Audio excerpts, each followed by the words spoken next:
Bom dia, boa tarde, boa noite, nono ano, tudo bem com vocês, pessoal? Espero que sim, professor David aqui. Vamos iniciar mais uma aula de português. Hoje vamos falar sobre produção textual.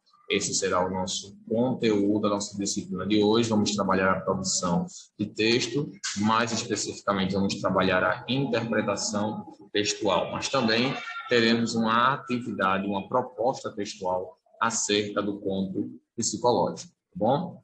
Na última aula, eu solicitei que vocês respondessem a página 69 do livro. Algumas pessoas, pouquíssimas pessoas, na verdade, me entregaram.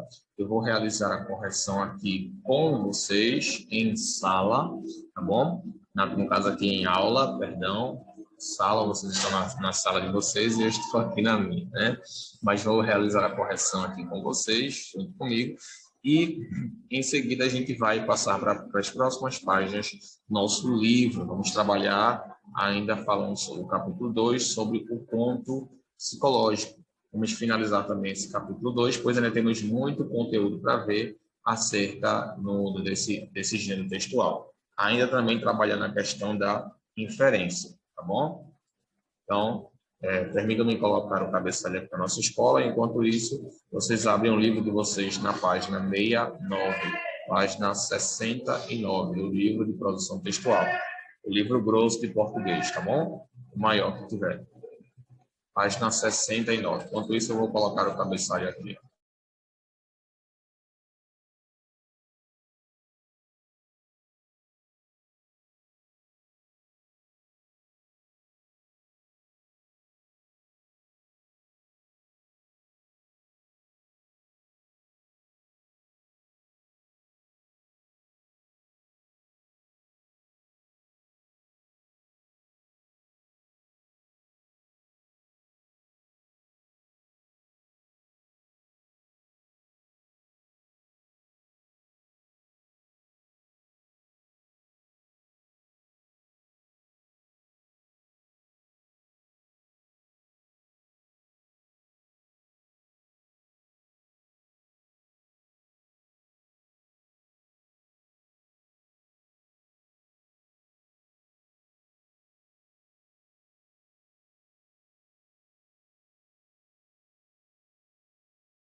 Pronto, conto psicológico, página 69.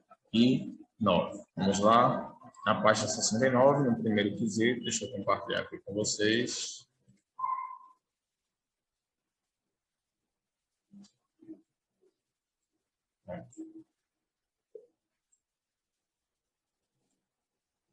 Temos aí, logo no início, temos a sétima questão, que diz o seguinte: ao longo da narrativa, percebemos que um fato banal do cotidiano desencadeia no personagem uma viagem para dentro de si, para seu próprio interior. No caso do personagem do conto Pausa, que acontecimento é responsável por essa viagem? Qual é o acontecimento responsável por essa viagem, pessoal? A gente vê no conto aí que é um fato banal, né, que desencadeia uma viagem para dentro de si. Qual é esse fato? No caso aí seria o sono, né, dormir. No caso, no sonho, ele se imagina em uma outra vida, uma vida oposta à sua, ou seja, sua vida sempre cheia de horários e compromissos e itinerários e cronogramas. E quando ele dorme, ele sonha, ele se vê longe de tudo isso, né? Ele se vê longe de tudo aquilo que ele estava acostumado com a sua antiga vida. Então, essa é a resposta aí. Dormir, né? Em sonho, o personagem se vê livre em uma vida oposta à sua, sempre cheia dos horários e compromissos da vida. Então, vocês vão responder aí, vocês que ainda não responderam. Essa é a resposta do sétimo quesito, tá bom? Vamos agora para o oitavo. Os contos psicológicos nos permitem uma aproximação de personagens mais complexos, profundos, com comportamentos, por vezes, contraditórios. Esses comportamentos que quebram a expectativa do leitor contribuem para a construção de um clima de suspense na narrativa. No conto Pausa, um desses comportamentos pode ser percebido no deslocamento do personagem da sua casa para o hotel. Explique com suas palavras o que sugerem as ações desempenhadas por Samuel.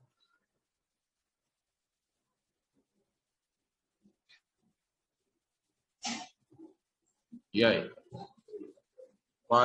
Quais são desses comportamentos que a gente consegue perceber no deslocamento de Samuel da sua casa até o hotel? O que é que essas ações sugerem para a gente? Bom, a gente percebeu que quando ele estava se deslocando para o hotel, ele dirige aparentemente distraído, sem pressa, querendo aproveitar a viagem. Mas quando ele chega perto do hotel, ele estaciona um carro um pouquinho mais longe do hotel, um pouquinho distante do hotel, para manter seu anonimato. Então, o texto sugere que ele queria manter o seu anonimato. Tanto é que ele utiliza um outro nome. E isso só comprova a nossa teoria. Mas, nesse caso aqui, a pergunta ela está se referindo apenas da passagem de casa para o hotel, apenas neste percurso. Quais ações sugerem isso para a gente, nesse percurso, da casa dele para o hotel? Então, a gente percebe aí que ele queria manter o anonimato, tá bom? Aí a gente tem o 7º. Agora, considerando as reflexões que fizemos sobre a realidade física e a realidade psicológica do personagem, explique que possibilidades de interpretação nos dá o título Pausa. Pessoal, considerando tudo que a gente viu nesse texto, todas as características desse texto, quais são as reflexões que nós realizamos acerca desse título aí? Qual a interpretação? Título Pausa. Física e psicológica. Agora a gente focando na parte física e na parte psicológica. O que é que o título Pausa sugere para a gente?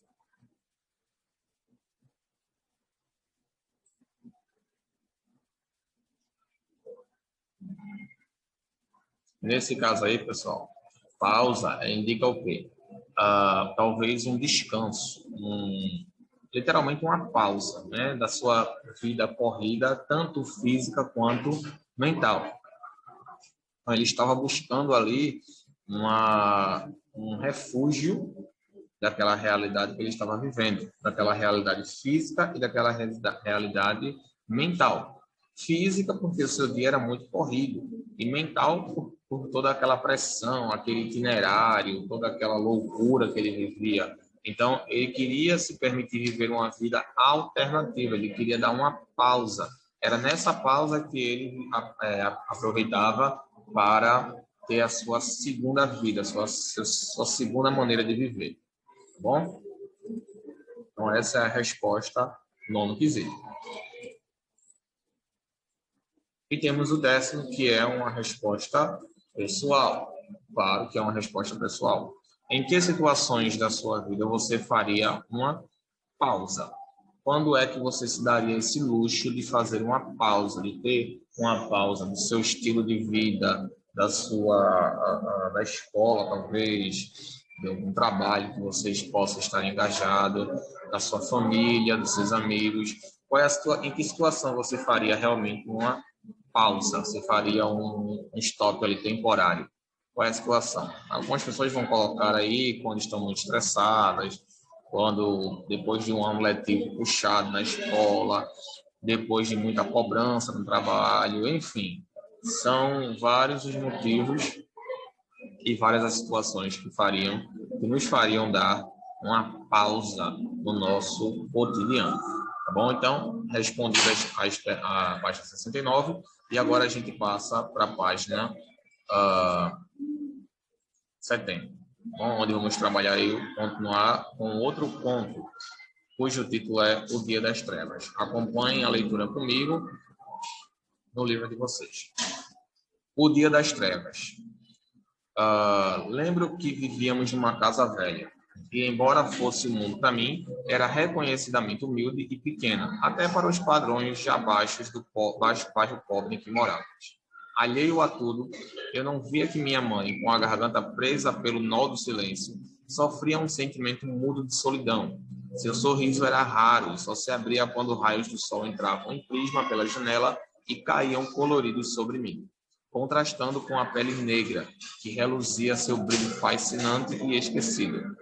Enternecida pela sua solitária condição, não apenas de mãe, mas de mulher, ela me abraçava. Eu, sem entender, apenas me sentia mais protegido. Somente outra coisa a fazia sorrir. A chegada daquele homem era um homem branco e alto, com um cheiro forte de riqueza. Entrava em casa com estirpe de dono, passava diretamente pela sala e conduzia minha mãe para o quarto. Ignorado e ignorando, eu brincava com meus cowboys de plástico no velho oeste, daquele chão poeirento e na savana do carpete sujo.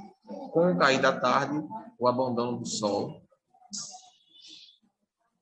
e o desinteresse nas brincadeiras pesava sobre mim um sentimento estranho, uma miséria que brotava das minhas roupas desbotadas e entrava pelos poros, virando outra miséria mais profunda. Era como uma febre que anunciava sua chegada, uma moleza de espírito, um arrependimento de algo que não fiz. Por isso eu temia aquele homem. Era o dia em que as luzes tardavam em se acender. Toda semana era o dia das trevas. Na penumbra eu divisava vultos ameaçadores. Alguns eram ratos, outros, tenho certeza, demônios. O desespero endurecia minhas pernas. Nada podia fazer. Sem ter ao que me agarrar, deixava correrem as silenciosas lágrimas do medo, salgadas de abandono. Quando já tinha passado o limite do insuportável, entre a vida e o pesadelo, as luzes se acendiam e o homem ia embora. Minha mãe vinha até mim, coberta num véu de culpa, e tentava me consolar com biscoitos amanteigados. Enquanto eu mordiscava, ela novamente dava à luz aquelas palavras bastardas. Papai não pode ficar. Ele tem outra família, meu filho. Palavras refletidas no espelho distorcido, mais para si próprio do que para mim. Só anos depois compreendi o que significavam quase todos aqueles vocábulos que não eram filhos da boca com o coração, exceto aquele que sempre me foi estranho. Ok. Papai. Bom, interessante, né, pessoal? Uma vida dupla, um pai que aparentemente tinha aí duas famílias, vivia uma relação com duas famílias e trazia migalhas para os filhos, migalhas para a mãe, e fazia com que o filho vivesse naquela situação triste, né? Sem a presença de um pai, sem a presença talvez até de uma mãe. A mãe estava ali presente, mas sempre à disposição do marido, até talvez para mendigar aquelas pequenas misérias de comida, que com aquele pouco que ela tinha, ela dava para o seu filho. Muito bem. Agora a gente vem aqui para a parte dos nossos vocábulos desconhecidos, na página 72. Página 72, temos aí: utilizando pistas do próprio texto, estruturas, ilustrações ou mesmo fontes externas como dicionários, construa o sentido das palavras seguintes. Temos algumas palavras aí, pessoal, que na verdade nem é necessário que nós utilizemos o nosso dicionário. Até pelo contexto a gente consegue deduzir o significado, tá? A gente tem a primeira, enternecida. Enternecida foi utilizada no primeiro parágrafo. Enternecida. Dá para a gente deduzir, pessoal, enternecida por quê? No contexto que ela é usada, enternecida pela sua solitária condição, não apenas de mãe, mas de mulher, ela me abraçava. Então, a condição solitária de mãe e de mulher, e a questão do abraço. Então, era a questão do afeto. Ela estava, de certa maneira, carente. Ela estava, de certa maneira, triste. Ela estava, de certa maneira, afetiva, né? Desejosa de um afeto, não apenas paternal do pai, como também do filho. Então, enternecida, a gente pode colocar aí, que se refere a repleta de afeto, né? Estava afetiva, carente, podemos usar esse termo aí, mais especificamente falando, estava carente. Estirpe, esse aí, vocês vão realmente precisar consultar um dicionário, estirpe, vocês consultem um dicionário e tragam e coloquem um significado no livro de vocês. Se vocês forem na internet, pesquisar, usar o dicionário da internet, eu aconselho que vocês utilizem o da Oxford, é muito bom também, tá? O Aurélio também, ele é muito, muito bom.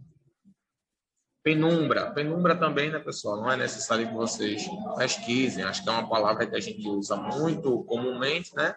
A penumbra se refere a como se fosse meia luz, né? A luz repartida. É como se fosse entre muita luz e pouca luz, né? No meio, tá bom?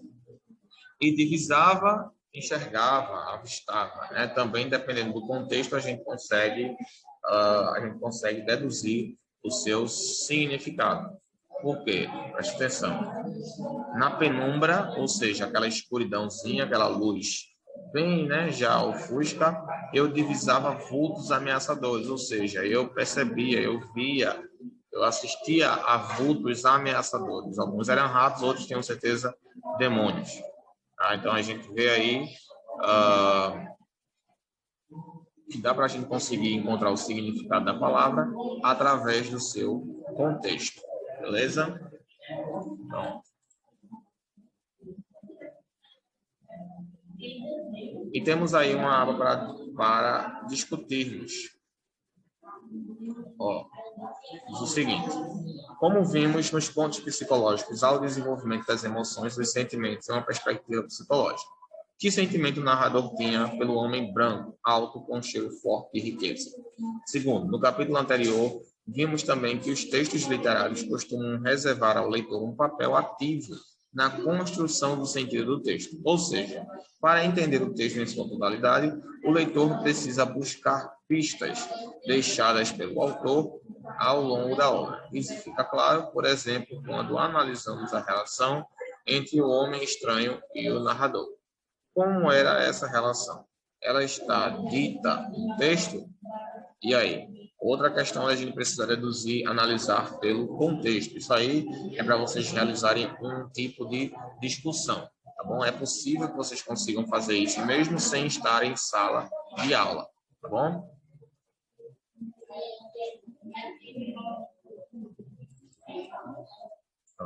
E em seguida a gente começa os nossos questionários, né, que vão do primeiro até o sexto, para a gente poder finalizar.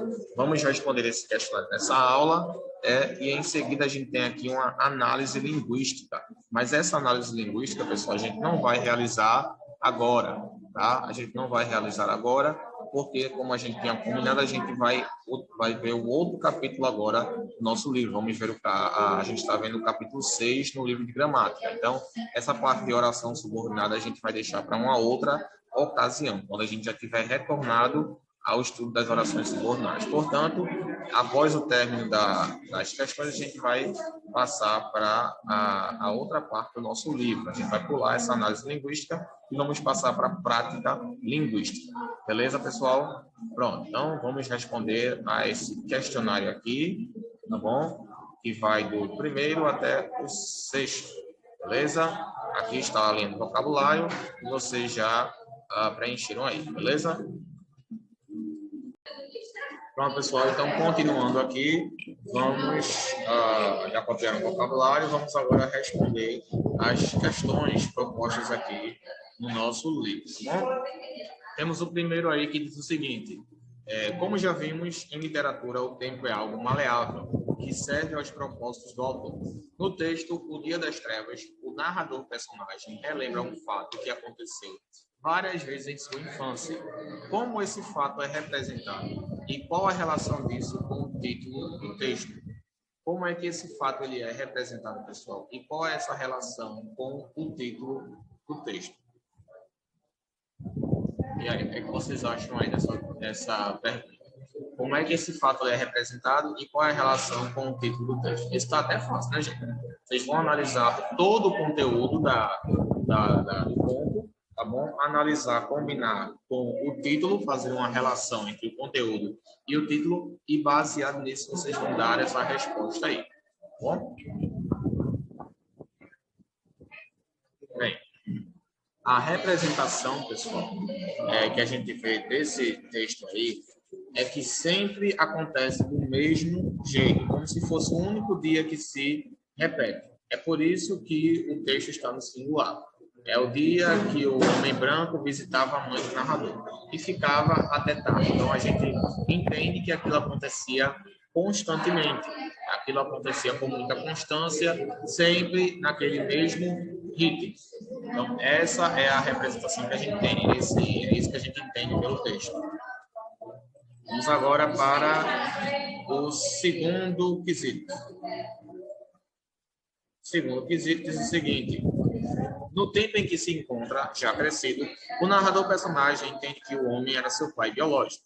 Contudo, sendo alguém com quem ele nunca teve relação afetiva, o narrador sente que não teve pai. Que aspectos do texto revelam isso? Em qual parte do texto, pessoal, a gente percebe que ele não tinha essa relação com seu pai, que ele não tinha uma boa relação com o seu pai? Em qual momento do texto que a gente percebe isso daí? Tem várias partes aí, especialmente no finalzinho. Uma das formas para a gente perceber isso é que ele não se refere a pai, ele não se refere ao pai dele como pai. Ele o chama por um termo mais vago, ele chama de homem. Então, isso nos dá a entender que ele não tinha, de fato, uma boa relação com o seu pai, com aquele homem. O que fazia com que ele tivesse essa aversão. Ele não tinha um sentimento de, podemos dizer assim, de apego, de afeto para com o seu pai.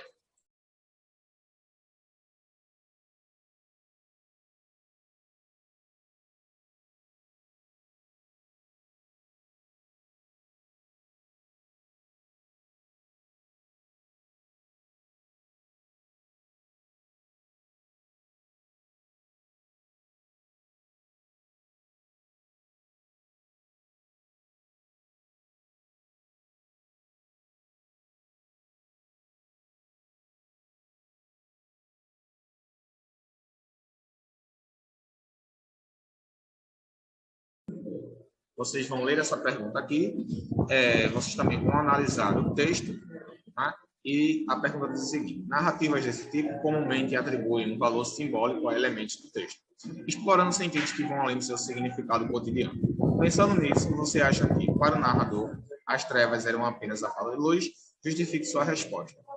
E aí, pessoal? As trevas se referiam apenas à questão da falta de luz? Claro que não, né, pessoal?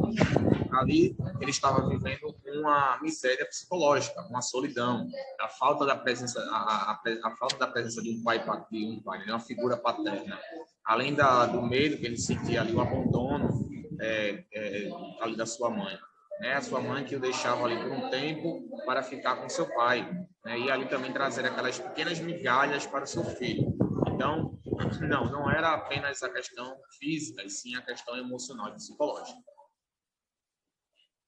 Vamos para o quarto quesito agora.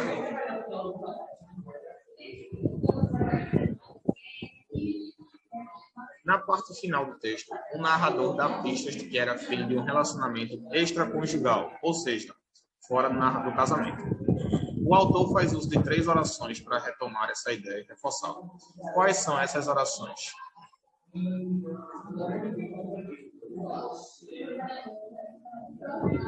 Vocês vão analisar o texto aí e tem 3 orações que se referem a isso, que fazem referência ao relacionamento extraconjugal. Uma delas ela novamente dá valor àquelas palavras bastardas. Bastardo, filho bastardo, é o filho de um outro casamento, para quem não sabe, tá? E ele tem outra família, meu filho, ele tem outra família, meu filho. A gente também já percebe através disso aí. E aqueles vocábulos que não eram filhos da boca com o coração. São as 3 orações que representam,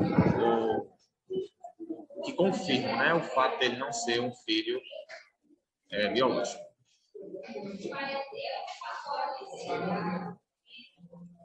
Assim como em outros textos que estudamos, há uma personagem que vive um conflito pessoal. A mãe encontra-se endividada.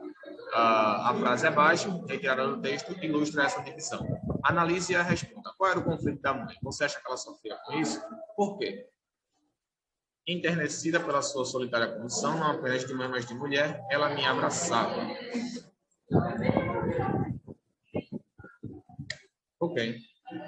Essa é uma pergunta de interpretação textual bastante complicada. Vocês vão ter que ler essa parte e realizar uma interpretação acerca da relação entre a mãe, o filho e o marido. Tá? Essa daí eu vou deixar por conta de vocês. Aí temos aqui o último, que é o sexto quesito, né? Que diz o seguinte. Como vimos nos contos psicológicos, há pelo menos duas histórias entrelaçadas, uma exterior e uma interior. Normalmente, a ação interior é maior que a exterior, adquirindo, portanto, mais profundidade e relevo ao longo do texto. Assim, o conflito psicológico sobressai em relação aos fatos exteriores. Pensando nisso, releia o conto e, em seguida, responda às questões propostas. Letra A. Que fato é exterior à narrativa psicológica? A visita do pai, claro, né? Letra B, qual o efeito psicológico que esse fato desperta no narrador? Ele começa a pensar e a refletir sobre o sentimento de abandono e angústia. Tá bom? Então, essas são as respostas aí. Próxima aula, a gente continua com o conteúdo, seguindo o conteúdo do nosso livro, nas próximas páginas. Vamos pular a análise linguística e vamos para a prática linguística. Beleza, pessoal? Tenham uma ótima semana, fiquem com Deus. Qualquer dúvida, falem comigo no WhatsApp. Não teremos atividade essa semana, apenas semana que vem, beleza? Beijo para você na próxima aula e até lá. Tchau, gente.